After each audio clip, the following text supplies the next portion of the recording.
Hello friends, चलिए start करते हैं हमारा टॉपिक। जैसे अभी हमने क्या क्या पढ़ लिया है कि हम जो कुछ प्रमुख देशों की जो संवैधानिक योजना है उसमें हमने भी क्या क्या देख लिया है। जैसे हम इसमें भी देख चुके हैं अभी अमेरिका की, ब्रिटेन की, जर्मनी की तो अभी पढ़ेंगे अपन, फ्रांस की और स्विट्ज़रलैंड की। हम लगभग ये चीज़ें देख चुके हैं। और इसके बाद अभी हम जो देखने वाले हैं वो है ख़ास तौर पे काय की, जर्मनी की। ठीक है, अब देखिए ये जो एक टॉपिक है इसे पढ़ने के बाद हम एक फ्लो चार्ट में देख लेंगे कि कुछ जो प्रमुख और देश है जैसे साउथ अफ्रीका, आयरलैंड, कनाडा, इन सब जगह से या ब्रिटेन से, यूएसए से, फ्रांस से हमने कौन से अन्य प्रावधान और लिए हैं, इन सबको टेबल के माध्यम से हम समझ लेंगे। और इसके बाद हम स्टार्ट करेंगे भारत का संवैधानिक इतिहास, जिसमें लगभग 1773 के एक्ट के कुछ कुछ प्रावधान, छोटी छोटी चीज़ें, 1813, 33, पिट्स इंडिया एक्ट वगैरह, 1935 का अधिनियम, 1919 का अधिनियम, 1909 का अधिनियम, इन सब चीज़ों को समझते हुए चलेंगे।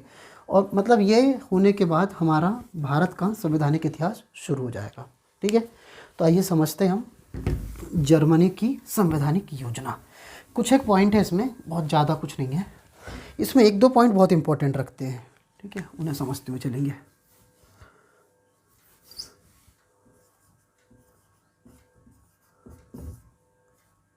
जर्मनी की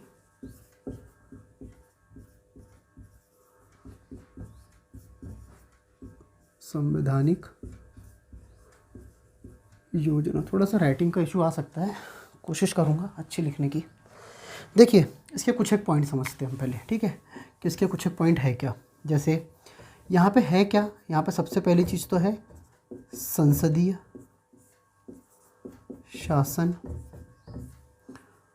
प्रणाली,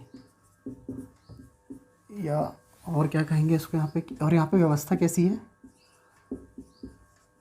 संघात्मक व्यवस्था है यहाँ पे। ठीक है, दूसरा बिंदु क्या है इसका, यहाँ की संघात्मक प्रणाली कैसी है।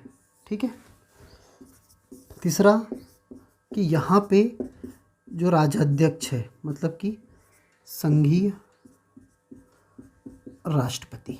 ठीक है, चौथा है संघीय विधायिका। ठीक, पांचवा है इसमें क्या, 2 वोट मतदान प्रक्रिया। ठीक है, ये एक इम्पॉर्टेंट चीज़ है यहाँ पे। ठीक है, छठवा क्या है,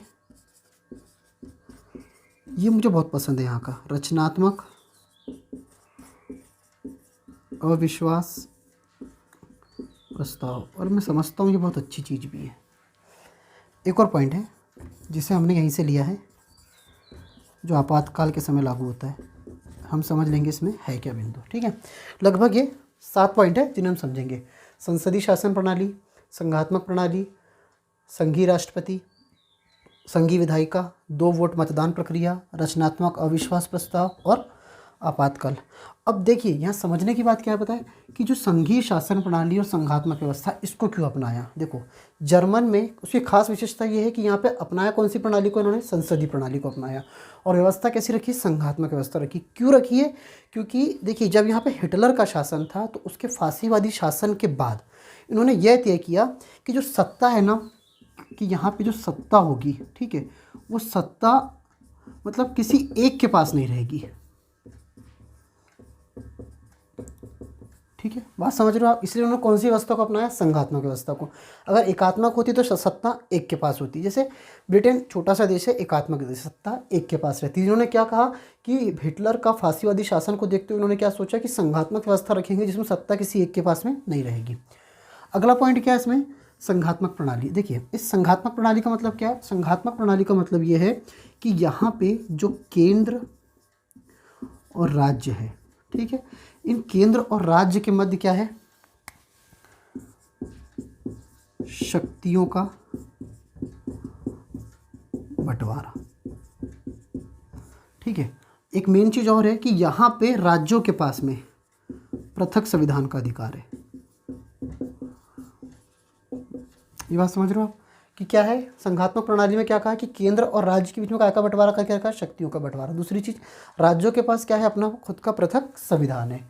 संघीय राष्ट्रपति, देखिए संघीय स्तर पे अगर हम बात करें तो अमेरिका में जो राजाध्यक्ष है वो कैसा है, संघीय राष्ट्रपति। मतलब कि ये है कैसा, ये सिर्फ और सिर्फ एक नाम मात्र का है। ठीक है, नाम मात्र का मतलब जैसे हमारे यहाँ का राष्ट्रपति, ब्रिटेन का राजाध्यक्ष, वैसे यहाँ का जो संघीय राष्ट्रपति कैसा है, नाम मात्र का है। यहाँ पे वास्तविक शक्ति किसके पास है, यहाँ पे जो वास्तविक शक्ति है वो किसके पास है, यहाँ के चांसलर के पास है। यहाँ का चांसलर मतलब कि जैसे भारतीय प्रधानमंत्री, ठीक है, वैसी शक्ति किसके पास है, यहाँ पे यहाँ के चांसलर के पास है। अब संघीय विधायिका, इसको समझते, इसे समझने के लिए मैं इसे थोड़ा सा मिटा देता हूँ कि संघीय विधायिका क्या है।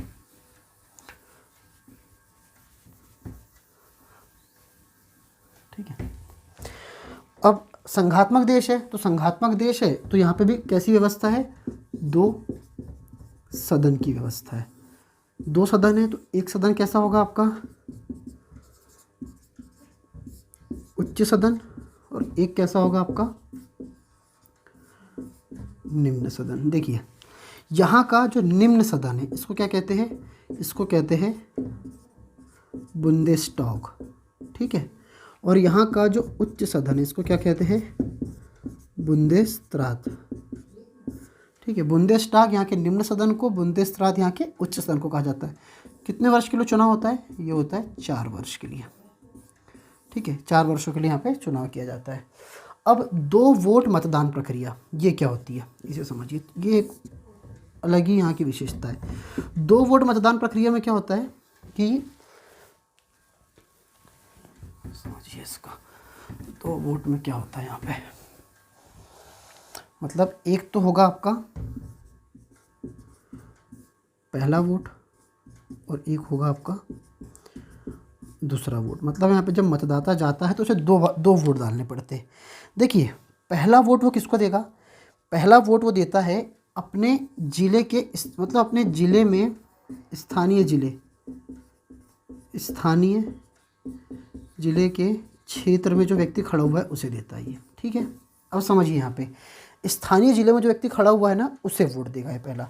अब इसे वोट दिया और दूसरा वोट किसको देगा, वो दूसरा वोट देता है वो पार्टी को, कि किस व्यक्ति को कौन सी पार्टी पसंद है। एक तो दिया उसने अपने एक व्यक्ति को दिया, दूसरा किसको दिया, उसने पार्टी को वोट दिया कि किस व्यक्ति को कौन सी पार्टी पसंद है। अब होता क्या है कि यहाँ पे निर्वाचन इसी पे होता है, जो ये दिया पहला वोट, पहले वोट पे निर्वाचन होता है और यहाँ पे आधी सीटें इस क्षेत्र से भर ली जाती है। जो पहले वोट वाली प्रक्रिया है इससे आधी सीटें भर ली जाती है और बाकी की सीटें किससे भरते हैं, जो पार्टी को पसंद किया लोगों ने वहाँ पे। इससे फ़ायदा क्या होता है, इससे फ़ायदा ये होता है कि पहली बात तो हमने आधी सीटें इससे भर ली और लोगों की पसंदीदा पार्टी भी आ जाती है। इसका मतलब सिंपल ये है कि हो सकता है जो हारने वाली पार्टी है उसको कई क्षेत्रों में अच्छा वोट मिला हो, लेकिन कुछ क्षेत्रों में उसे वोट नहीं मिला हो। तो कई क्षेत्रों में मिलने के कारण और कुछ जगह नहीं मिलने के कारण लोगों की पसंद से यहाँ पे दूसरी पार्टी भी आ जाती है। ये थोड़ा सा है कि यहाँ पे एक 2 वोट मतदान प्रक्रिया की प्रक्रिया दी गई है। एक सबसे इम्पॉर्टेंट चीज़ क्या, रचनात्मक अविश्वास प्रस्ताव। अब देखिए ये क्या है, देखिए नो कॉन्फिडेंस मोशन जिसे कहते हैं ना, रचनात्मक। तो रचनात्मक अविश्वास प्रस्ताव में जैसे भारत में अविश्वास प्रस्ताव किसके खिलाफ आता है, प्रधानमंत्री के खिलाफ। तो यहाँ पे भी अविश्वास प्रस्ताव किसके खिलाफ आएगा, ये आएगा यहाँ के चांसलर के खिलाफ। ठीक है, अब जब यहाँ के चांसलर के खिलाफ अविश्वास प्रस्ताव आता है तो यहाँ की विशेषता ये है कि आपको अविश्वास प्रस्ताव लाने से पहले ये बताना होता है कि आपका अगला चांसलर कौन है। ठीक है, बात समझिए।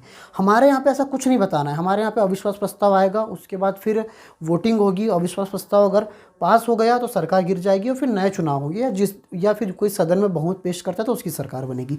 लेकिन यहाँ पे आपको पहले ही बताना पड़ेगा कि अगर आप अविश्वास प्रस्ताव ला रहे हो तो आप ये बताइए कि आपका अगला चांसलर कौन है, और यदि इस बात से सदन संतुष्ट हो जाता है तो वो अविश्वास प्रस्ताव को पास कर देता है। इसका फ़ायदा क्या होता है, देखिए इसका फ़ायदा ये होता है, इसका लाभ क्या है, इसका लाभ ये है कि वहाँ पे क्या नहीं आएगी कभी, राजनीतिक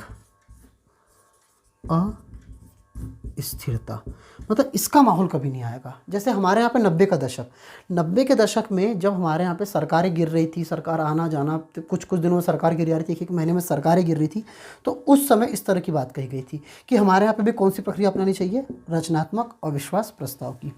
फिर एक क्या पॉइंट है आपका, आपातकाल। देखिए आपातकाल में यहाँ पे क्या होता है, यहाँ पे जब आपातकाल लगाया जाता है तो यहाँ के मूल अधिकार स्थगित हो जाते हैं। बात समझ रहे हो आप, यहाँ पे जो मूल अधिकार है ये आपातकाल तक समय तक के लिए समाप्त हो जाते हैं। और ये जो मूल अधिकारों की समाप्ति की प्रक्रिया हमने कहाँ से ली है, ये जर्मनी से ली है। उम्मीद है कि आपको ये 6-7 जो पॉइंट लिखे अपन ने ये समझ में आए होंगे। पहले कहता है संसदीय शासन प्रणाली या संघात्मक व्यवस्था, जिसमें दोनों रूप लिए गए। संघात्मक प्रणाली समझा जी थी, संघीय राष्ट्रपति, संघीय विधायिका, 2 वोट मतदान प्रक्रिया, रचनात्मक अविश्वास और एक आपातकाल। ठीक है, इसके बाद का जो टॉपिक है जिसमें हम कुछ एक देशों को देखेंगे, उसे एक फॉर्मेट के द्वारा हम समझने की कोशिश करेंगे कि उसमें कहाँ से लिया है और क्यों लिया है, उसके प्रावधान क्या है। फिर स्टार्ट करेंगे कि भारतीय संविधान का ऐतिहासिक विकास। Thank you.